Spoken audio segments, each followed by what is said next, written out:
Bonjour à tous, on se retrouve dans cette vidéo pour la correction de l'exercice numéro 3 du devoir maison.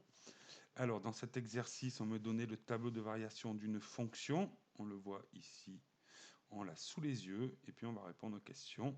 On va essayer de répondre aux questions avec uniquement les informations du tableau de variation. Alors, première question, quel est l'ensemble de définitions de cette fonction? Eh bien, ça on le voit dans le tableau de variation. L'ensemble de définitions, sont les valeurs de x pour lesquelles la fonction est définie. Ici, on voit que les valeurs de x vont de moins 10 jusqu'à 4, ici. Donc, l'ensemble de définitions, c'est l'intervalle de moins 10 jusqu'à 4. Deuxième question, on me demandait l'image de moins 1, ou encore f de moins 1. Vous savez qu'il faut remplacer x par moins 1, donc je vais aller chercher l'image de moins 1. Sur la ligne des x, j'ai moins 1 ici, et je regarde l'image de moins 1. C'est ici pour f de moins 1, c'est 7. Donc l'image de moins 1, c'est 7. Je fais la même chose pour l'image de 4. L'image de 4, x égale 4, c'est ici, et son image, on la voit ici, c'est 1. Donc l'image de 4, c'est 1. On me demande ensuite, dans la troisième question, de déterminer un antécédent de moins 1. Donc un antécédent, c'est l'inverse. Je vais regarder sur la ligne de f, quand est-ce que f est égal à moins 1. Et puis l'antécédent de moins 1, il correspondra à la valeur de x.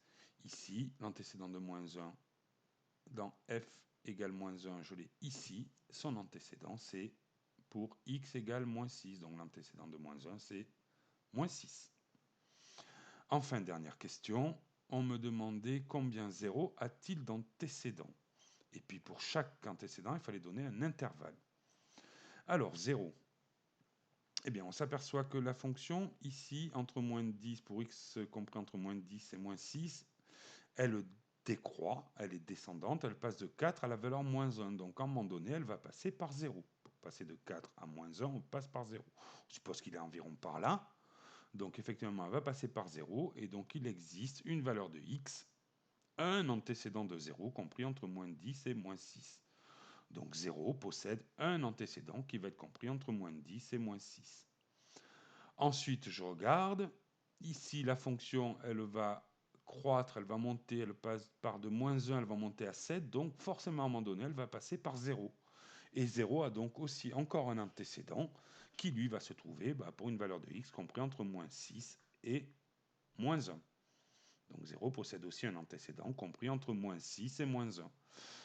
Ensuite, entre moins 1 et 4, eh bien, on voit que la fonction part de 7. Elle est décroissante, mais elle s'arrête à 1. Donc entre 7 et 1, la fonction ne passe pas par 0. Donc là, il n'y a pas d'antécédent de 0.